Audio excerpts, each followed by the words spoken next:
Madame Aïssatou Mbaye Ndiaye, je représente Speak Up Africa. Je suis la coordonnatrice du comité de suivi de veille et d'alerte de la société civile. Aujourd'hui, qu'est-ce que vous pensez de cette rencontre organisée pour le plaidoyer pour promouvoir la protection des femmes et des filles, mais notamment la lutte contre les VGB? Effectivement, je dis que c'est une activité qui vient à son heure, parce que quand même, ce sont peut-être pas des pathologies, mais peut-être des problèmes que nous rencontrons chaque fois et qui alimentent presque la presse quotidienne. Et si aujourd'hui une telle activité est menée, ça va contribuer à renforcer la sensibilisation auprès des communautés, mais surtout le plaidoyer auprès des collectivités territoriales. Ce qui nous amène, parce qu'une fois qu'ils sont sensibilisés, ça les amène quand même à accompagner les organisations communautaires de base qui leur permettent de mieux renforcer la sensibilisation des communautés. Et ceci va contribuer également à une meilleure prise en charge des victimes de ces VBG, mais également à une meilleure connaissance de ces VBG. Et ça pourrait peut-être amener à réduire le cas de ces VBG ici dans nos communautés. Et concrètement, par rapport aux élus locaux, aujourd'hui, pensez-vous qu'ils seront à la hauteur de pouvoir mener cette sensibilisation? Bien sûr, on les attend dans la sensibilisation, mais les élus locaux, on les attend surtout dans le renforcement des financements pour enrayer ces pathologies. Parce qu'on le sait, la santé est une compétence transférée. Donc les élus locaux doivent accompagner les communautés, doivent accompagner les organisations de base pour vraiment continuer cette lutte au sein des communautés. Parce que c'est vrai, c'est un combat pérenne, hein? C'est un combat de longue haleine. Donc ce n'est pas quelque chose qui va se terminer aujourd'hui. Mais si les collectivités locales accompagnent les organisations communautaires de base, ça va beaucoup renforcer leur pouvoir de décider, mais également leur pouvoir de mettre en place des activités qui leur permettent d'aller plus loin dans la sensibilisation. Et tout ceci va contribuer effectivement à mieux lutter contre ces violences basées sur le genre et à réduire le nombre de cas que nous voyons actuellement de façon très crescendo. Est-ce qu'on peut avoir le nombre de cas peut-être? Bon, peut-être qu'en termes épidémiologiques, je ne pourrais pas et je ne saurais peut-être l'annoncer ici, mais peut-être que le réseau pourrait peut-être, avec les dernières enquêtes, pourrait peut-être vous informer sur ça. Mais nous, à notre niveau quand même, on est dans la lutte contre le VIH, le palud et la TB. C'est vrai que Speak Up Africa encadre les organisations communautaires de base pour lutter contre les VBG, pour lutter contre le VIH, pour lutter contre la tuberculose. Donc si on veut vraiment des chiffres, il faudrait peut-être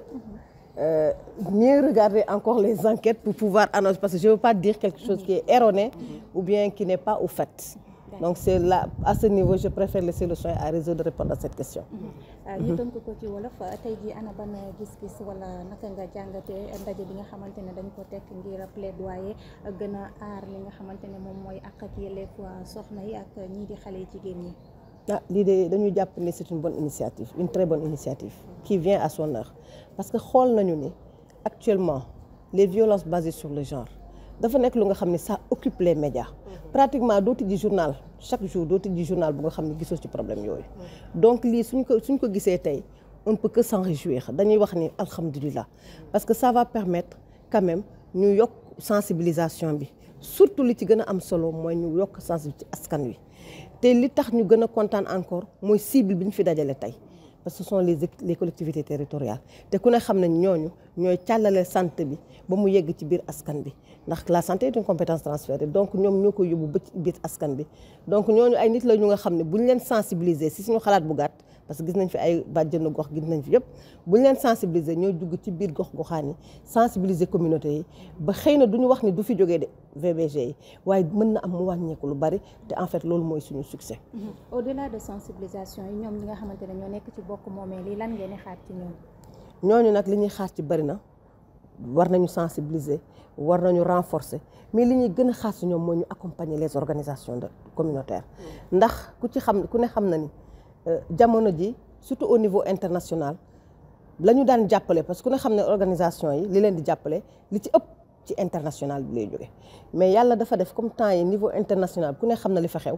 raréfaction des ressources ak ay problèmes yu bari donc ñu mën a compter ci ñun te ci compter ci ñun boobu ki ci gëkkee bu weesoo état parce que état mooy jox collectivité mais collectivité locale yi nga xam ne ñoo jege askan wi ñooñu lañ leen di xaar ci lu bari ci li bari ci naka ñu jàppale organisation communautaire yi jàppale leen ci seen i activité jàppale leen même ci seen parce que ça dépend même aussi la viabilité de leur structure sax dafay dépendre ci loolu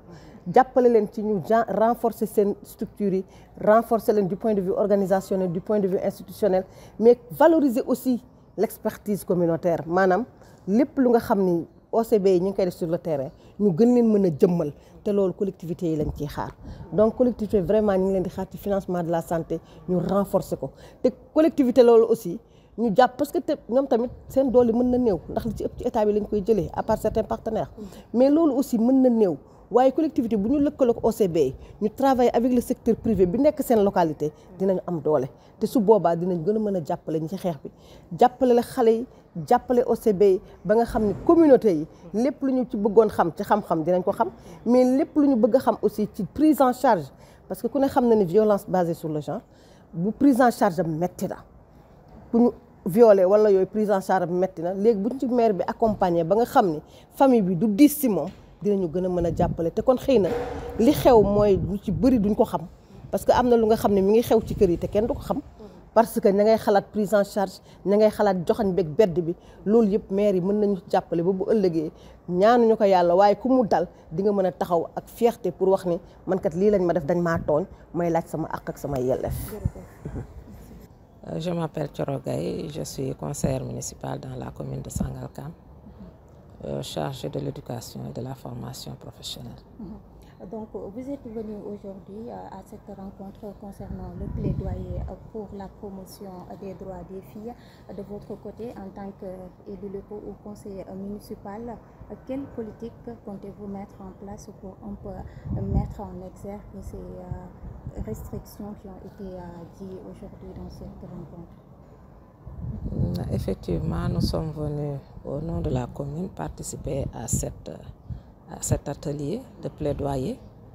à l'endroit des collectivités territoriales, à l'endroit des autorités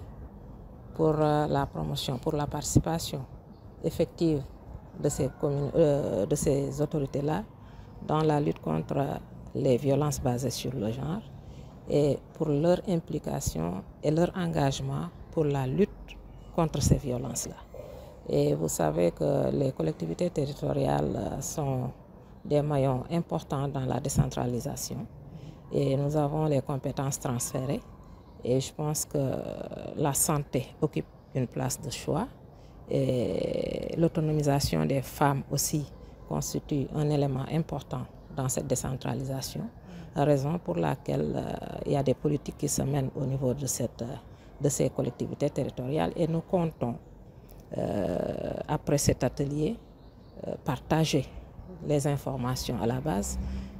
informer les maires qui dirigent ces communes-là et les pousser à s'impliquer davantage dans cette lutte-là parce que les filles, les femmes sont des maillons de la population et c'est des couches vulnérables. Et la commune a pour ambition de servir la nation, de servir la population, de servir surtout les couches les plus vulnérables. Et les femmes et les filles constituent des couches vulnérables qu'il faudrait soutenir, qu'il faudrait appuyer et accompagner pour une paix durable, pour une sécurité. Donc on peut s'attendre à ce que cette plaidoyer soit mise en œuvre auprès des communes. Et bien sûr, parce que nous sommes là pour ça. Et comme je l'ai dit, la mission première de la commune, c'est de servir et d'être à l'écoute de la population et servir la population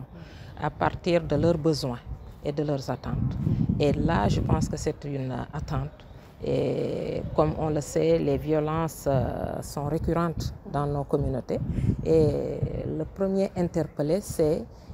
le maire, qui est l'autorité locale. Donc, au retour de cet atelier, comme je l'ai dit, nous allons nous investir dans ça et impliquer le maire.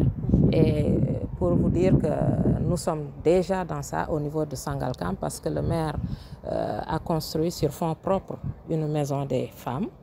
pour dédier aux femmes et aux filles. Et actuellement, nous sommes en formation. On est en train de former 50 femmes et filles en couture et en pâtisserie. Donc,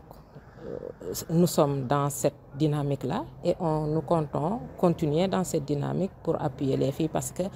pour qu'il y ait la paix, pour lutter contre les violences, il faut aussi que les filles et les femmes soient autonomisées. Donc, il faut leur offrir des emplois, des métiers et pour qu'elles soient à l'abri du besoin. Donc, dans la commune de Sangalkam, nous sommes dans ça déjà. Donc, ce sera un plus. Bon, on va encore appuyer sur le levier et impliquer les autorités locales, les badjanogor, les imams, toutes les couches de la société. Parce que ça doit être une lutte holistique.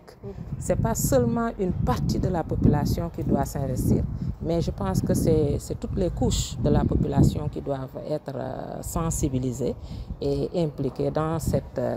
lutte-là. Et le pays ne pourra pas se développer sans atteindre ces objectifs-là. D'accord, ñu tonk ko ci wolof tey jii ngeen teewee tey mu neex daje bi nga xamante ne dañ ko jagleel plaidoyer ak yelleefu jigéen ñi ak xale yu jigéen ñi yéen ci seen wàll ngeen nekk ci boppu moomeel yi bana taxawaay ngeen ci nar a am ngir mën a jëmmal li nga xamante ne moom mooy la cause. waaw tey dañu fi ñëw ci benn atelier boo xamante ne ñu ngi ko organiser ñi ko organiser nag mooy le réseau des jeunes pour l'abandon des mutilations génitales muy ay jeunes yu taxaw yoo xamante ne ñu am fulla am fayda donc ñu organiser atelier bi ñun ñu convier ñu ci en tant que ñu jóge ci gox-goxaan yi représenté fi commune Sangalkam ñu ne tey dañu doon waxtaan pour def plaidoyer ndax boo waxtaanee benn pàcc boo bàyyee benn pàcc rek ci askan bi ci xeex bi nga xam ne dañ koy xeex ak yelleefu jigéen ñi ak xale yu ndaw yi ñu jigéen ñi dafay sooxe moo tax tey jii ñu ñëw fi fekke ndaje bi li ñu fi waxtaan nag muy waxtaan bu am solo ndax dañu ne jigéen ñi ñu ngi jànkoonteeg ay métit yu méttee métti xale yu jigéen ñi aussi ñu ngi leen di violer pédophilie baa ngi fi ak yeneen donc métit yu bare ñu ngi koy jànkoonteel ci fi nga xamante ne fa la ñu dëkk ñu ne nag tey nañu waxtaan ak mairie yi waxtaan ak collectivités locales yi parce que xeex bi ñëpp ci war a bokk ñoom am na lenn loo xamante ne mën nañ ko cee def mais du ñoom rek ñoo ko war a def mais liggéey bi ñëpp a ko war a bokk ñu ñëw fi nag tey pour loolu bu ñu demee nag ca gox-goxaan yi danañ ko yeggee suñu maire yi yeggee ko conseillers yi ñu xool ci budget bi xool ci liggéey bi nga xamante ne ñu ngi koy def ca gox-goxaan yi naka la ñuy def ba nga xamante ne dinañ bokk ci xeex boobu dinañ leen ci sóoraale dinañu xool naka la ñuy accompagner surtout ñi nga xamante ne ay victimes lañu ndax tamit bëri na lool violence yi bëri na lool te nëppal gi bëri na torop donc ñu xool daal naka la ñuy bokkee ak ñoom réseau bi ak yeneen organisation yi nga xamante ne ñoo ngi xeex ak yelleefu jigéen ñi nan la ñuy boolee suñuy doole pour mën a xeex loolu ba nga xamante ne bu fi jógewul aussi dana wàññeeku bu baax a baax.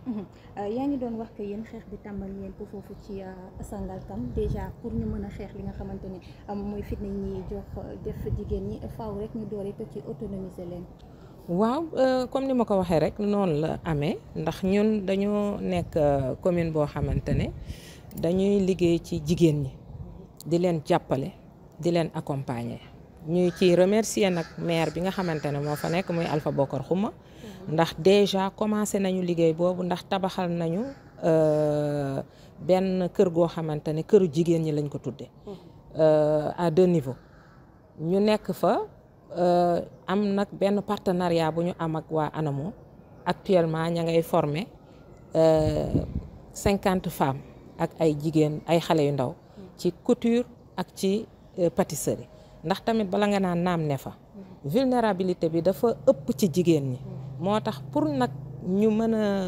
xeex loolu il faut que nga am loo xamante ne da nga koy teg seen loxo muy jumtukaay boo xamante ne dinañ ci mën a suturloo mooy autonomisation bi looloo tax ñu leen di former pour que à l'issue de cette formation au moins ñu am benn emploi am loo xamante ne dinañ ko téye pour mën